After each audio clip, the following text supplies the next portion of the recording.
Good morning everyone, this is Sandeep Kaur, your social science teacher, and today we are going to start our second term, and first chapter of the syllabus is motions of earth.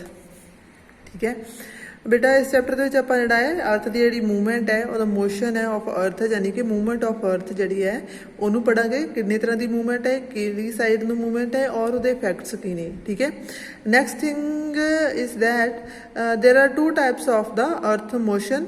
First is rotation, second is revolution. ठीक है, अर्थ जी बेटा ये सूरज के दुआरे जो घूमती है, ठीक है, दैन वह एक फिक्सड पथ है, यानी कि एक फिक्सड रस्ता है जिदे सूरज के आले दुआले कंटीन्यूसली जो मूव करती है। ठीक है, उस रस्ते को आप की कहने ऑर्बिट।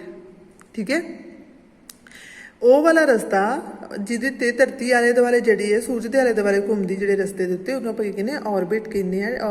ਠੀਕ ਹੈ, ਔਰ ਬੇਟਾ ਨੈਕਸਟ ਹੈ ਕਿ ਜਿਹੜੀ ਧਰਤੀ ਜਦੋਂ ਘੁੰਮਦੀ ਹੈ ਹੌਲੀ ਹੌਲੀ ਦੈਨ ਜਿਹੜਾ ਰੋਟੇਸ਼ਨ ਹੈ ਅਰਥ ਦੀ ਮੂਵਮੈਂਟ ਹੈ, ਜਦੋਂ ਅਰਥ ਜਿਹੜੀ ਹੈ ਆਪਣੀ ਐਕਸਿਸ ਤੇ ਘੁੰਮਦੀ ਹੈ ਉਹਨੂੰ ਆਪਾਂ ਕੀ ਕਹਿੰਦੇ ਰੋਟੇਸ਼ਨ ਕਹਿੰਦੇ ਆ।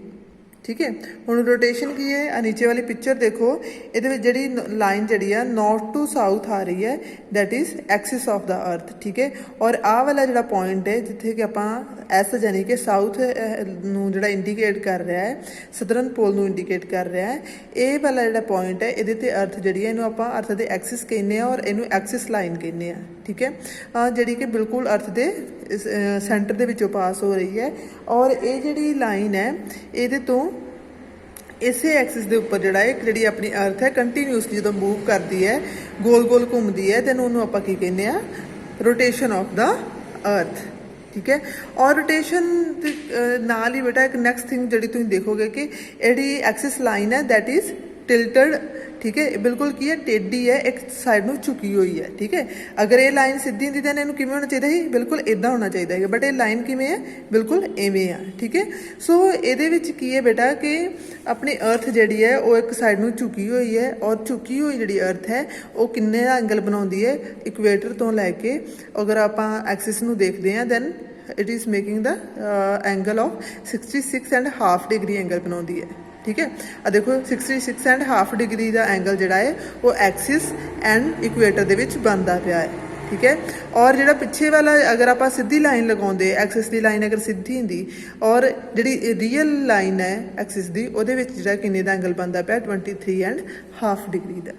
ठीक है, सो ये जो अर्थ मूव करती है तो दैन वो इसे शेप में करती है अर्थ। चाहे सपोज करो कि सूरज के आले दुआले अगर 1 जनवरी की पोजीशन है वो, चाहे वो 21 मार्च की पोजीशन है, या सितंबर की पोजीशन है, या दिसंबर की पोजीशन है, हर एक मंथ के जोड़ा है वो जी अर्थ है वो बिल्कुल इस तरीके यानी कि इस डायरैक्शन में झुकी हुई ही तुहानूं हर साइड पर मिलूगी, और इस डायरैक्शन में झुकी हुई ही आलमोस्ट ਜਿਹੜਾ ਸਾਰਾ ਸਾਰਾ ਜਿਹੜਾ ਸੂਰਜ ਦੇ ਆਲੇ ਦੁਆਲੇ ਰੈਵੋਲੂਸ਼ਨ ਕਰਦੀ ਹੈ, ਯਾਨੀ ਕਿ ਸੂਰਜ ਦੇ ਆਲੇ ਦੁਆਲੇ ਘੁੰਮਦੀ ਹੈ ਅਰਥ, ਦੈਨ ਉਹਨੂੰ ਆਪਾਂ ਕੀ ਕਹਿੰਦੇ ਆ revolution.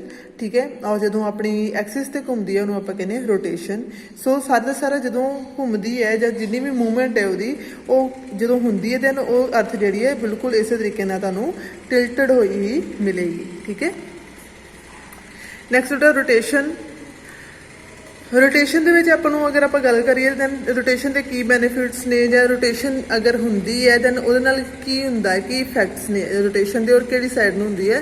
First of all rotation when earth moves on its own axis that movement is known as the rotation. And rotation जी बेटा होंगी है वो ऑलवेज किधर होंगी है from west to east side. ठीक है, earth always move from west to east side. ठीक है, और बेटा जी रोटेशन है वो अपन सब तो बड़ा इफैक्ट है वो की है ये दिन तो रात बनते हैं। देखो नीचे एक जी फिगर दी हुई है, फिगर नंबर 4.2,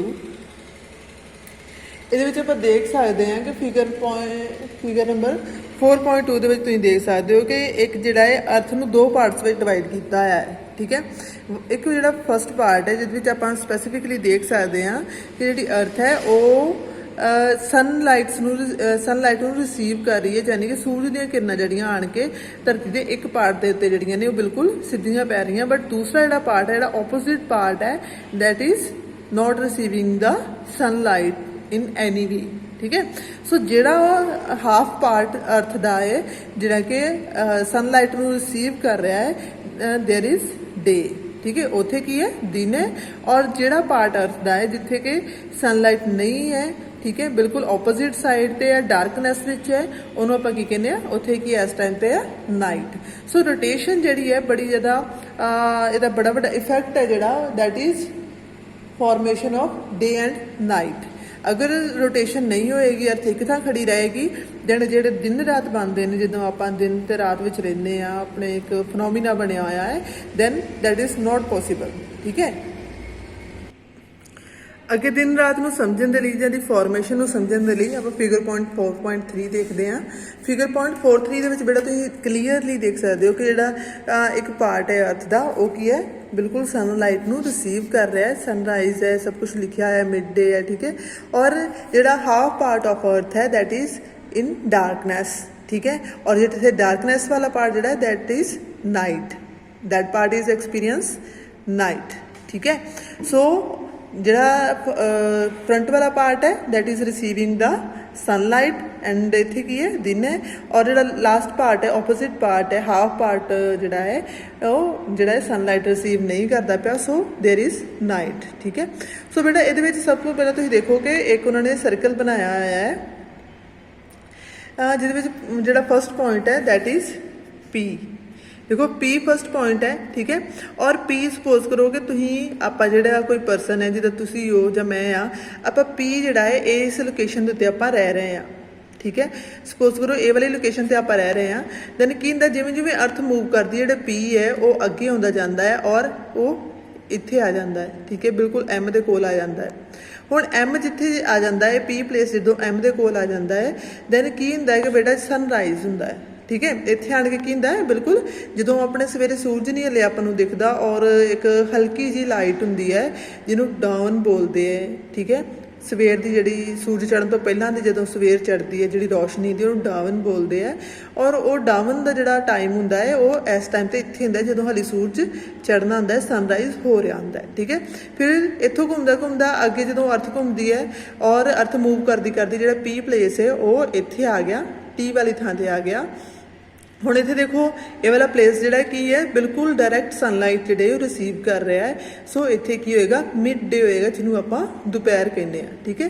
फिर हौली हौली इत्थों मूव करदी अर्थ जिहड़ी फिर अगे मूव करदी जांदी है और जिहड़ा पी है यानी कि जिहड़े प्लेस ते आपां रह रहे हैं वो किहड़े पॉइंट ते आ जांदा है, वो एच ते आ जांदा है। जदों एच ते आ जांदा है दैन की हुंदा है बेटा कि एच ते आउण दे नाल जिहड़ा है वो प्लेस जिहड़ा है सारा सारा एच ते आउण दे नाल उत्थे शामां पै जांदियां, ठीक है। शाम तो पहला तुम देखते हो कि जो हली जो सन है वो सैट नहीं होया, यानी कि बिल्कुल छिपया नहीं, छिप जाता है, लेकिन एक हल्की जी रोशनी जी फिर भी रही है जिन्होंने डस्क बोलते हैं। की बोलते हैं इंग्लिश च? डस्क बोलते हैं उस लाइट नूं, ठीक है। ट्वी लाइट या डस्क भी बोल देंगे आ, ठीक है। सो वो जी हल्की जी रोशनी वाला टाइम होंदा है उन्होंने आप आ वाली पोजीशन ते एक्सपीरियंस करते हैं। उस तो बाद फिर तो जो अर्थ मूव करती जाती है और फिर तो आप जाके आ वाले एल वाले प्लेस ते आ जाते हैं और इस टाइम ते की होंदा मिड नाइट होंदी जिन्हों कि जो अपने रात के 12 बज जाते हैं। फिर तो ही फिनोमिना नैक्सट डे फिर तो शुरू हो जाता है, फिर तो आप आ वाले पॉइंट पर पहुँच जाते हैं और ए वाले पॉइंट तो पहुँच के फिर आप सनराइज से पहुँचते हैं, मिड डे होंदा है, फिर तो सनसैट होंदा है और फिर तो मिड नाइट होंदी है। सो ये वाला फिनोमिना कंटीन्यूसली चलता रहता है। बट ये फिनोमिना चलता किवें है? With the help of rotation of earth. अगर अर्थ की रोटेशन नहीं होएगी दैन जिदा एक प्लेस के उत्ते जिहड़ा खड़ा परसन है एक तो खड़ा रहेगा, दिन वाली जगह ते दिन ही रहेगा, रात वाली जगह ते रात ही रहेगी और जिहड़ा एक अपनी लाइफ चलती पई है एक फिनोमिना बनया होया वो बिल्कुल डिस्टर्ब हो जाएगा, ठीक है। सो ये सारी चीज़ दे विच सारे बेटा यही एक्सप्लेन किया होया इन्होंने, ठीक है, कि किवें जिहड़ी अर्थ है रोटेट करती है, मूव करती है और उसकी मूवमेंट जिहड़ी है उसका इफैक्ट की है कि डे एंड नाइट्स जिहड़े ने वो बन रहे हैं, पोजीशनस जिहड़ियां प्लेसिस दियां वो किवें चेंज हो रही ने, वो सारा इस डायग्राम के थ्रू उन्होंने आपां नूं दस्सिया होया है, ठीक है। नैक्सट है बेटा अपनी जिहड़ा टॉपिक है दैट इज़ रेवोल्यूशन, आप नैक्सट वीडियो पढ़ांगे। इनू अच्छे तरीके नाल सबने पढ़ना है और अच्छे तरीके दे नाल समझना है। अगर किसी को कोई प्रॉब्लम है दैन मैनूं पुछ लेना है। Thank you.